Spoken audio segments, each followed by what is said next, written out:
ఓం శాంతి.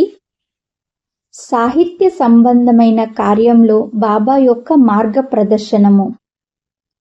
సాహిత్యం యొక్క సంబంధంలో బాబాను కలుసుకొని మాట్లాడే అవకాశం లభించినప్పుడు వారి ద్వారా జ్ఞానాన్ని ఇంకా ఎక్కువగా అర్థం చేసుకోవటంలో సహాయం లభించేది మరియు బాబా యొక్క విచారాలను సమీపం నుండి అర్థం చేసుకునేవాడిని.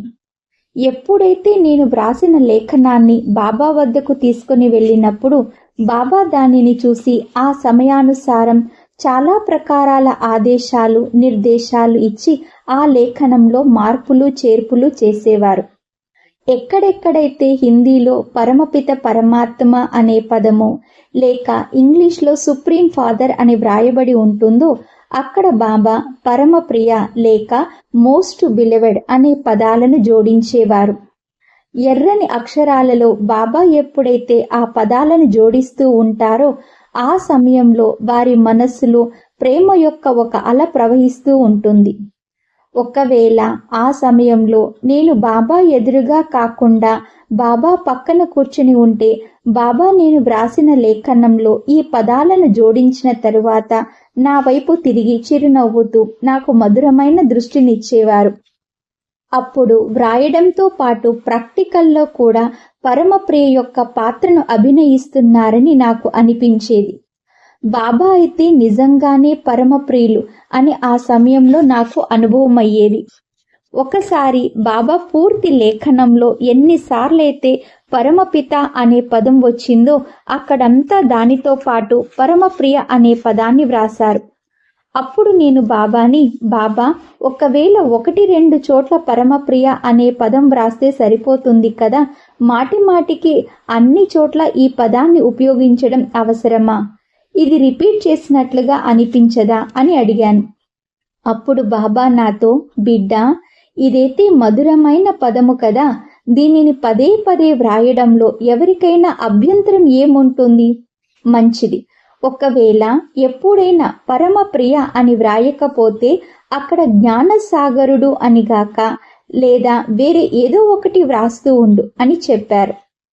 ఇదే విధంగా ఎక్కడెక్కడైతే సత్యుగము లేక కలియుగం యొక్క వర్ణన వస్తుందో దాని గురించి బాబా ఇలా చెప్పేవారు, బిడ్డ బంగారు యుగము అని వ్రాయడంతో పాటు 100% నీతిబద్ధమైన ధర్మబద్ధమైన సంపన్న ప్రపంచము అని వ్రాస్తూ ఉండు.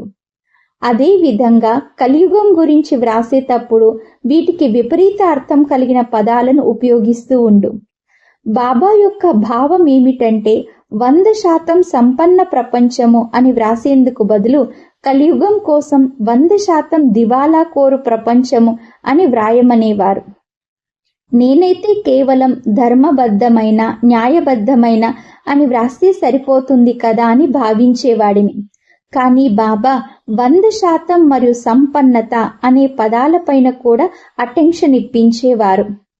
సత్యయుగము మరియు కలియుగాలను వర్ణించేటప్పుడు బాబా ఎన్ని విశేషణాలను ఉపయోగించేవారంటే ఆ వాక్యము చాలా పెద్దదిగా అయిపోయేది మరియు ఆ వాక్యంలో విశేషణాలు చాలా ఎక్కువగా కనిపించేవి.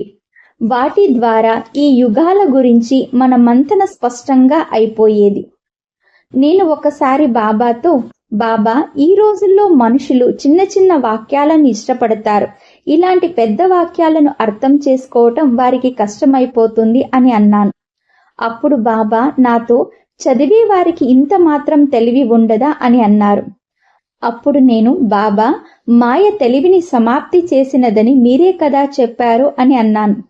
అప్పుడు బాబా నాతో, బిడ్డ ఇప్పుడైతే బాబా వచ్చి తెలివిని ఇస్తున్నారు కదా, దీని ద్వారా వారి బుద్ధి యొక్క తాళం జోరుగా తెరుచుకుంటుంది అని అన్నారు. అచ్చా. ఓం శాంతి.